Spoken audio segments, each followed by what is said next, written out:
Okay, gentlemen, so by now I'm sure that you've heard of this Lena Dunham controversy.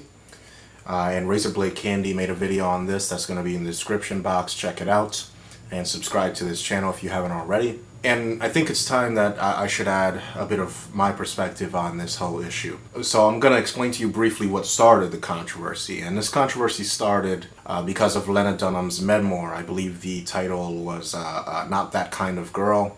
I'll put a link to her memoirs in the description box. Not that any of you are going to buy it, of course, but just so you know exactly what book I'm talking about.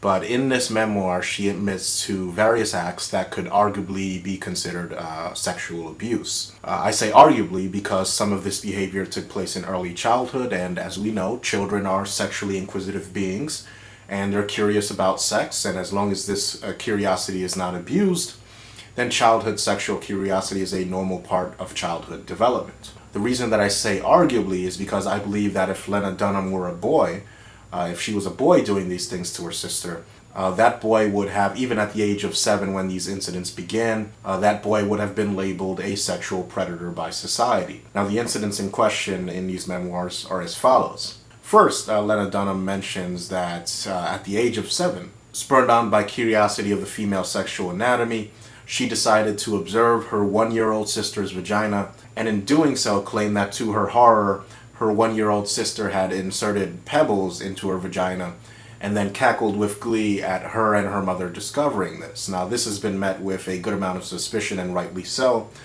Some are asking the question of whether or not Lena Dunham inserted those pebbles there herself in inspecting her 1-year-old sister's vagina.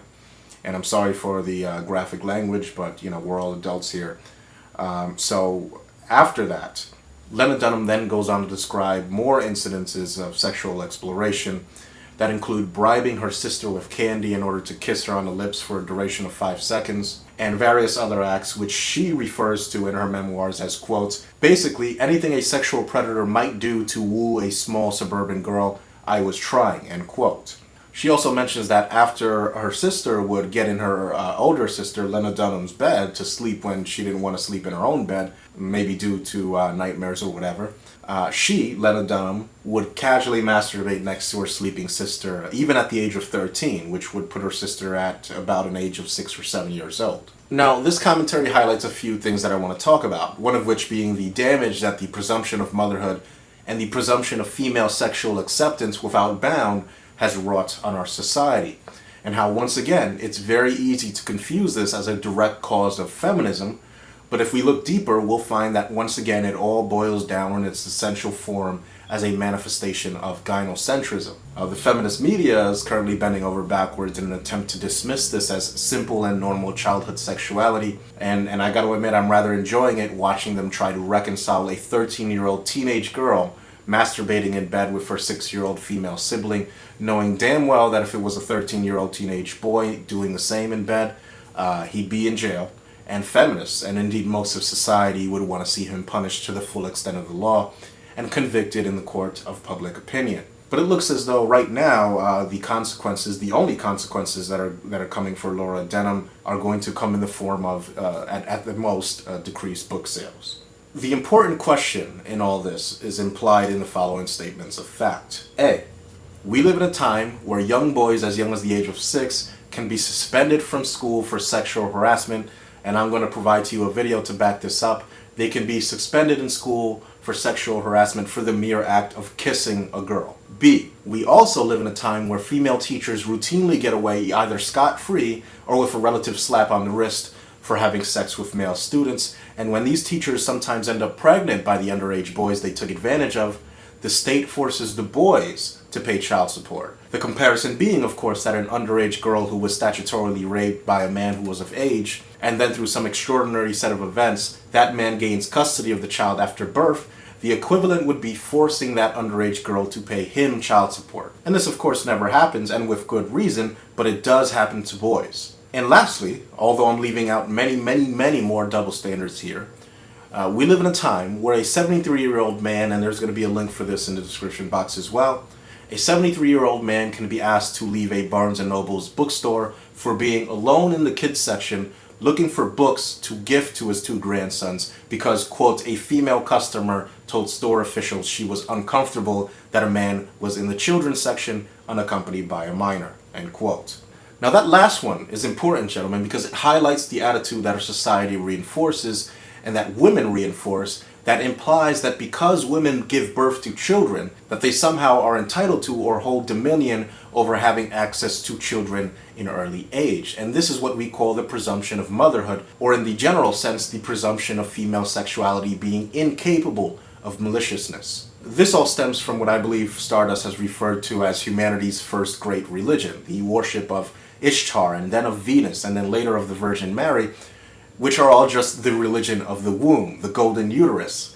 Now, of course, I use the word religion metaphorically speaking since, of course, this all has its basis in biology and is indicative of just how much control biology has over us, that we can't distinguish the physical reality that women are built for childbirth and perhaps maybe an early period of sustenance through breastfeeding with the lie that women are also built with an innately better capacity than men with regards to child rearing. And this is, of course, a false claim.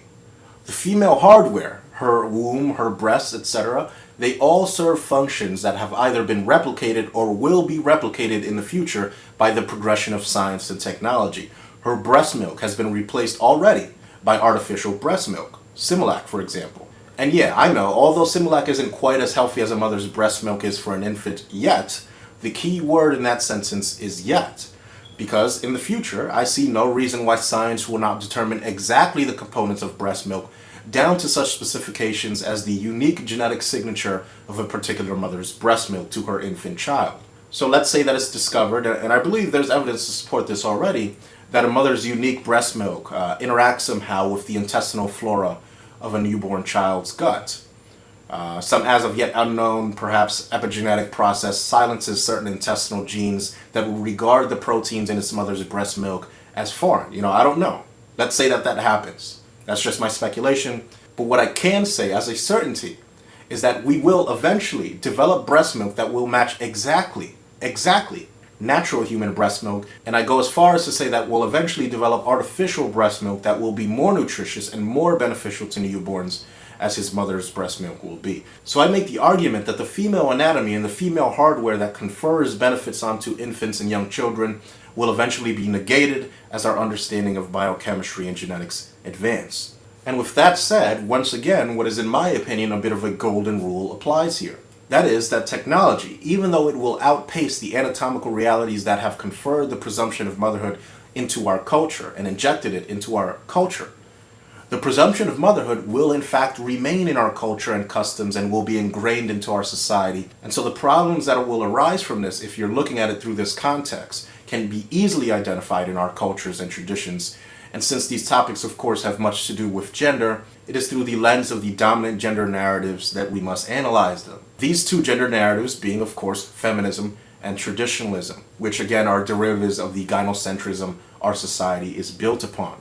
So the objective of deciphering the similarities between traditionalism and feminism in these respects is usually made apparent and easily observable by these two gender narratives, and not much work is needed to pick them out.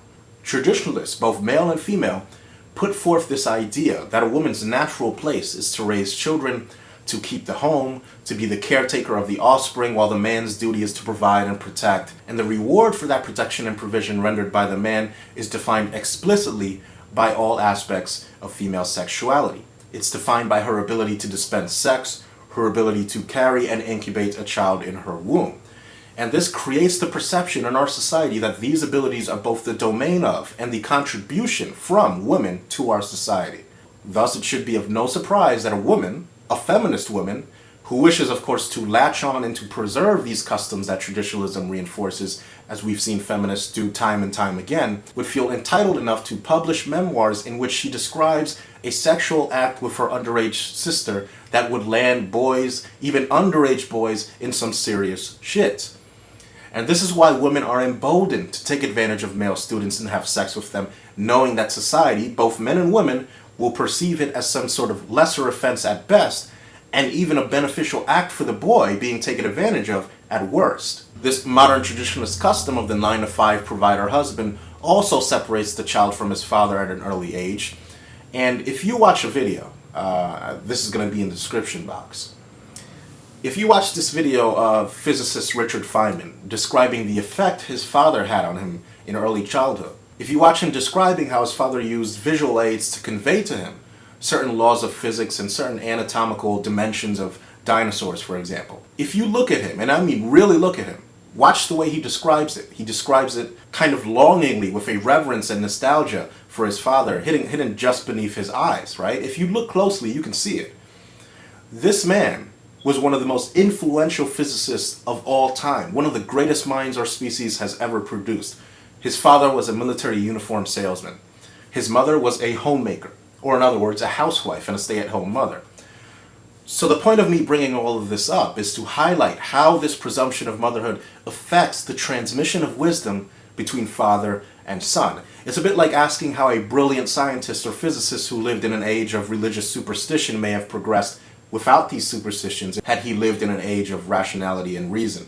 So as you watch this video of Feynman relegating his father's childhood lessons that his father imparted onto him, I ask of you, how many more of these lessons could Feynman's father have imparted onto the young Richard Feynman had the mother of Richard Feynman taken up a job and freed up some time for Richard's father to spend precious exploratory time with his son? This type of exploratory time between father and son produces payoffs in dividends, changes the world, changes the landscape of the planet, propels us to the stars.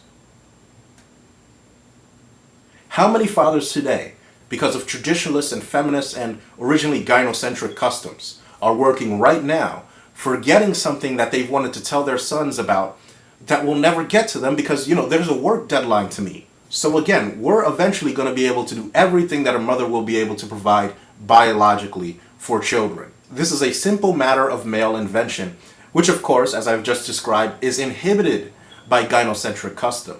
So the question that we have to ask is, the more that we place this role, this gender role of men being the protector and provider, we have to ask ourselves, who will impart in this time that's sacrificed, who will impart valuable life lessons onto children that come only through earned experience collected from an attitude found predominantly in the introversive parts of the male mind?